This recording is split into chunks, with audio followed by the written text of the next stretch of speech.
మంచి ఆహారంతో పాటు కావాలి స్వచ్ఛమైన నీరు. అదే సనాతన్ జల్. వివరాలకు 8919763872. ఓకే. అట్లాగే ఆడరత్నాలు, మగరత్నాలు కూడా ఉంటాయా? అంటే ఆడవాళ్ళు వేసుకునే రత్నాలు, మగవాళ్ళు వేసుకునే రత్నాలు అట్లా? అలాగే సపరేట్ అనేవి ఉండదు. రత్నాల్లో జాతిలోనే శిలాలు మన శిల్పీలకు ఉంటాయి కదా, ఆడ శిల్పం మగ శిల్పం అని చెప్పేసి శిల్పశాస్త్రంలో ఉంటాయి అన్నమాట. అలాగే ఈ రాళ్ళలో కూడా ఆడవి మగవి అని చెప్పేసి కూడా ఉంటాయి. ఓకే. అంటే ఏంటి ఉపయోగం వాటి వల్ల? అంటే ఉపయోగం అంటే రెండు ఒకే ఫలాలు ఇస్తాయి. అదేం పెద్ద ఇదేం కాదు, కానీ చాలా మంది కూడా తెలియదు ఆ విషయం కూడా. వాటిలో కూడా ఉంటాయి అన్నమాట, జాతిలో కూడా ఉంటాయి.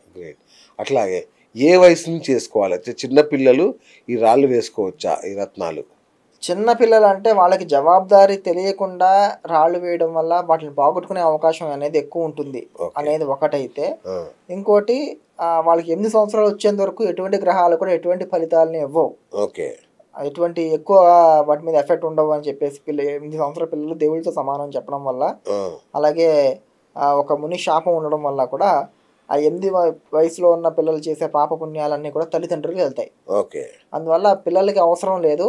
వాళ్ళకి 12 ఏళ్ళు 13 ఏళ్ళు వచ్చిన తర్వాత కూడా మనం రత్నాలు వేయడం అనేది మంచిది. రత్నం వేయడం అనేది సేఫ్టీ. రైట్. మనకు ఒక రత్నం వేసుకున్నాము, దానివల్ల దుష్పరిణామాలు జరిగినాయి అనుకుందాం, తెలిసింది మనకి. తీసి పాడేయడం కాకుండా ఇంకా దానికి ఉపశమన చర్యలు కానీ, అన్న పరిహారాలు కానీ, శాంతి పూజలు కానీ అట్లాంటివి ఏమన్నా చేస్తే సెట్ అవుతుందా? తీసేయడమే మార్గమా? శాంతి పూజ కాదు, అది తీయడం అనేది ఉత్తమం. అలాంటి రత్నాన్ని వేసుకోవడం కన్నా తీసి దాన్ని దేవుడి గది పెట్టడం వల్ల కూడా అది ఇచ్చే ఫలాన్ని అది ఇస్తూ ఉంటుంది దేవుడి దగ్గరికి వెళ్ళినప్పుడు. అలా మనం అందువల్ల దేవుడి దగ్గర పెట్టేసుకుని దేవుడి పూజలో అది ఒక భాగం కింద దాన్ని చేసేసుకోవడం అనేది ఉత్తమం. అంటే అది ఏ గ్రహమో దానికి సంబంధించిన దేవుడికి అది పెట్టినట్టు పెట్టేసి దానికి అలా పూజ చేసుకోవడం అనేది చాలా ఉత్తమమైన పద్ధతి. రత్నాలని గుళ్ళు అది మన దేవుడి దగ్గర పెడితే వాటి ప్రభావం ఉంటుందా? ఉంటుంది కదా. మరి వెంకటేశ్వర స్వామి పెట్టుకుని దేవుడి దగ్గరే కదా. అంటే మనం తీసి వాళ్ళ మన దేవుడు వెంకటేశ్వర స్వామి దేవుడు ఒకటే కాదు కదా, అన్ని ఒకే దేవుళ్ళు కదా. వెంకటేశ్వర స్వామి వేసుకున్నాడు మామూలుగా. ఇప్పుడు మనం ఏం చేస్తున్నాం, మన చేతి రత్నాలు తీసి దేవుడి పటం ముందో మన పూజ వేయచ్చు. దేవుడికే వేయచ్చు. దానికి అడిగి రత్నాలకు ఎటువంటి దోషాలు ఉండవు. మనం వేసుకున్న బంగారము రత్నాలు ఇవన్నీ కూడా మనం వేసుకున్నవైనా సరే ఒకసారి నీటితో కడిగేసి దాన్ని దేవుడికి పెట్టచ్చు. కానీ వేరే వాళ్ళకి ఇవ్వద్దు. వేరే వాళ్ళకి ఇవ్వద్దు. అది వేరే వాళ్ళకి వెళ్తే మనకి ఏదైనా సరే వాళ్ళకి చెడు జరుగుతుంది. అందువల్ల కొంతమంది వాళ్ళు చెప్పాం కదా, మార్కెట్లో చాలా మంది మీకు అవ్వకపోతే రత్నం తెచ్చి ఇచ్చేయండి, మేము 70% డబ్బులు ఇచ్చేస్తాం అని చెప్పే వాళ్ళు కూడా ఉన్నారు. మామూలుగా ప్రజలందరూ ఏదో కోరికతోనే రత్నాలు ఇవి ధరిస్తారు, రైట్? జనరల్గా సంతానం కలగాలంటే ఎలాంటి రత్నాలు ధరించాలి, డబ్బు రావాలి? నేను చెప్పేది ఏంటంటే, మీరు అడిగిన చాలా మంచి ప్రశ్న. నేను యాక్చువల్లీ దీని గురించి కూడా ఒకసారి మాట్లాడదాం అనుకుంటున్నాను. ప్రాయశ్చిత్తాలు అనేవి చాలా విచిత్రంగా ఉంటాయండి. ఈ రోజు మన జ్యోతిష శాస్త్రంలో మీరు ఏ జ్యోతిష్యం తీసుకున్నా వాళ్ళు ఒకటా హోమలు పూజలు అంటున్నారు, లేకపోతే రత్నాలు అంటున్నారు. ఇవి రెండు తప్ప ఇంక వేరే ప్రాయశ్చిత్తాలు చెప్పట్లే. కానీ ప్రాయశ్చిత్తాలు అనేవి దానికి ఒక పెద్ద అధ్యాయం ఉంది మన దాంట్లో. అంటే హోమాలు పూజలు అందరూ ఇవాళ 90% అందరూ కూడా హోమాల పూజలకి ప్రిఫరెన్స్ ఇస్తున్నారు. రెండోది రత్నాలు, చాలా మంది ఇచ్చేది రత్నాలు. కానీ వీటితో పాటు దానాలకి ప్రభావితం ఉంది. చాలా తక్కువ మంది మాత్రం దానాన్ని సజెస్ట్ చేస్తున్నారు. దాని తర్వాత భాగవతాన్ని అంటే సప్తాహ అని ఉంటుంది, భాగవత సప్తాహ అని చెప్పి అది చేయించుకునే ప్రాయశ్చిత్తాలు ఉన్నాయి. దేవుడు కథలు, సుందరకాండ లాంటి అద్భుతమైన కథలు పారాయణ చేయించాలన్నాయి. ఇలాగా చాలా విధమైన ప్రాయశ్చిత్తాలు ఉన్నాయి. ఈరోజు అవేవి కూడా ఎవరు కూడా చెప్పట్లేదు. ఎందుకంటే ఈ భాగవతం ఎందుకు చెప్తున్నానంటే, నిగమ కల్పతరోర్ఘలితం ఫలం శుకముఖాదవతత్వసంయుతం వివత భాగవత రసాతలం ముహురహో భువికా భవిభావుకా అని చెప్పేసి భాగవతం చెప్తున్న శ్లోకం అండి ఇది. దీంట్లో ఏం చెప్తున్నారంటే, మనకి వేదవ్యాసులు భాగవతం అనే ఒక ఫలాన్ని ఇచ్చారు. ఆ ఫలం ఎటువంటిదంటే, మామూలుగా ఫలం తీయగానే ఉంటుంది.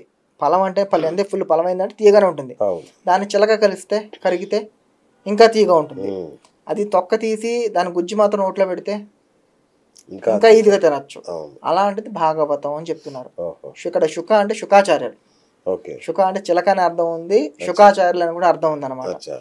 శుకముఖాత్ అంటే శుక అంటే శుకాచార్య ముఖం నుంచి వచ్చిందని, ఇంకోటి చిలక కరికిందని చెప్పి, అలా 2 అర్థాల్లో చాలా అద్భుతమైన శ్లోకం ఇది. ఇది ఏంటంటే భాగవతం యొక్క ఫలం అశ్వమేధ యాగం ఫలం కూడా చిన్నదే. అశ్వమేధం లాంటి యాగాలన్నిటినీ భాగవత పారాయణం చేయించాలా, ఎవరన్నా భాగవతారులను చెప్పించాలి, చేయించాలి. పారాయణ చేయిస్తే ఉపయోగం లేదండి. ఏదైనా సరే పారాయణ సంస్కృతంలో ఉంటుంది, వాళ్ళు వచ్చి వాళ్ళు చదివేసుకుని వెళ్ళిపోతారు, మీకేం అర్థం కాలే. చెప్పించాలి హరికథలాగా భాగవతాన్ని వాళ్ళు ఎవరు చెప్పిస్తున్నారు ఈ రోజుల్లో? మన తాతల కాలంలో అవన్నీ చూసాం, హరికథలు కానీ భాగవత కథలు కానీ. ఈరోజు ఎవరు చెప్పట్లేదు, పిల్లలకి ఏం తెలుస్తుంది వాటి గురించి? ఎటువంటి నాలెడ్జ్ లేదు. ఎందుకంటే జ్ఞానం కన్నా పెద్ద పుణ్యకార్యం ఇంకోటి లేదు అని చెప్పేసి శాస్త్రంలో స్పష్టంగా ఉంది. జ్ఞానకార్యమే అన్నిటికీ. ఒక హోమం చేయించినా, ఒక పూజ చేయించినా, సత్యనారాయణ పూజ చేస్తున్నాం మనం, పూజ చేసిన కథ ఎందుకు ఉంటుందండి? జ్ఞానకార్యం. సత్యనారాయణ పూజ ఏ వ్రతం చేయించుకున్నా చివరికి కథ ఉంటుంది. ఆ కథ ఒక ఫలం ఏంటంటే జ్ఞానకార్యం. అది అంటే దేవుడి గురించి మనం తెలుసుకోకుండా మీరు ఎంత పూజలు చేసినా, ఎన్ని చేసినా ఉపయోగం లేదు. ఎన్ని హోమాలు చేయించుకున్నా, ఎన్ని రత్నాలు పెట్టుకున్నా మీకు అది ప్రయోజనం లేదు. అందుకని ఈ భాగవతం లాంటివి తెలుసుకోవడం వల్ల, శివకథనం, భాగవతం లాంటివి మనం చెప్పించుకోవడం వల్ల పిల్లలకి, ఇంట్లో ఉన్న పిల్లలకి వాడి గురించి నాలెడ్జ్ వస్తుంది. దేవుడి గురించి అట్లా చెప్పేవాళ్ళు ఉన్నారా? చెప్తాను, నేను చెప్తున్నాను. నేను 22 భాగ సప్తాహాలు చేశాను. నేను 22 భాగ సప్తాహాలు చేశాను. అదే చెప్తున్నా. అది ఎప్పుడు ఒక 5 years బ్యాక్ నేను చేసింది. ఈ మధ్యకాలం ఎవరు పిలవలేదు, నేను వెళ్ళలేదు. అంతే కదా, మీరు చెప్పేవారికి ఇలా చేయొచ్చు అనే విషయం తెలియదు.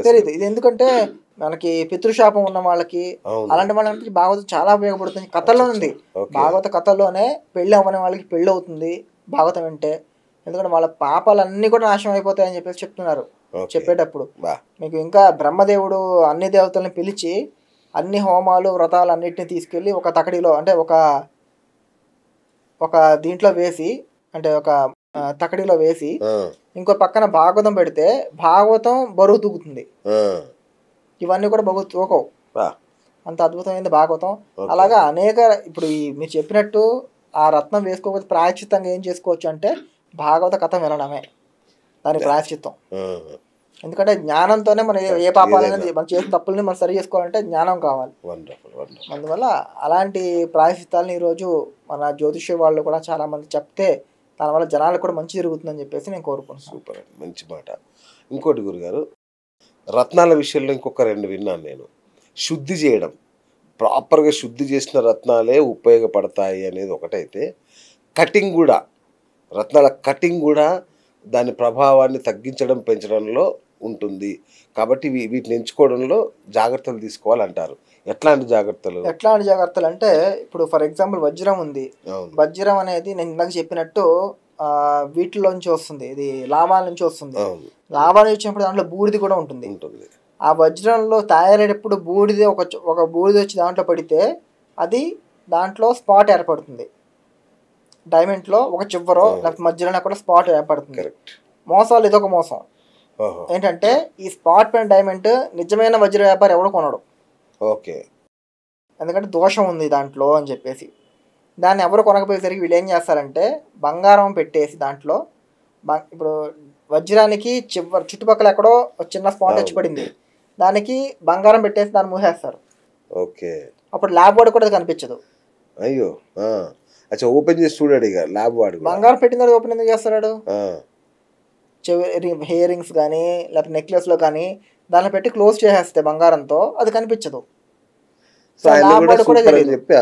దాని రేటు అంటే అలా చిన్న డాట్ ఉంటే దాంట్లో ఏమైనా ఇవి నెక్లెసెస్ ఉంటే దాని రేట్ పడిపోతుంది. అంటే 1 క్యారెట్ డైమండ్ వచ్చేసి 1,70,000 కూడా దొరికేస్తుంది. వీడు దాన్ని తీసుకొచ్చి 6 లక్షలకు అమ్ముకుంటున్నారు నెక్లెస్లో పెట్టేసి. అలాగే అది మనం వేసుకోవడం వల్ల దానివల్ల సైడ్ ఎఫెక్ట్స్ కూడా ఉంటాయి ఆబ్వియస్లీ. ఇంకా వాళ్ళ ఆశ్చర్య విషయం ఏంటంటే వీళ్ళు అమ్మడానికి ఇంక్లూషన్స్ ఉంటేనే అది న్యాచురల్ స్టోన్ అని చెప్పేసి భ్రమ కల్పిస్తున్నారు. ఇలాంటివి ఉంటేనే న్యాచురల్ స్టోన్ అది అని చెప్పి అదే న్యాచురల్ స్టోన్ అని చెప్పేసి ఈరోజు అమ్మేస్తున్నారు అనమాట. సో వ్యాపారంలో చాలా మోసాలు. వాళ్ళకి ఏంటి మొత్తానికి అది అమ్మేయాలి, మనకి డబ్బులు వచ్చేయాలి, అదే కాన్సెప్ట్ వాళ్ళది. అంతేగాని వాళ్ళకి మంచి అవుతుందా చెడు అవుతుందా అనేది ఎవరు కూడా వాళ్ళు ఆలోచించట్లేదు.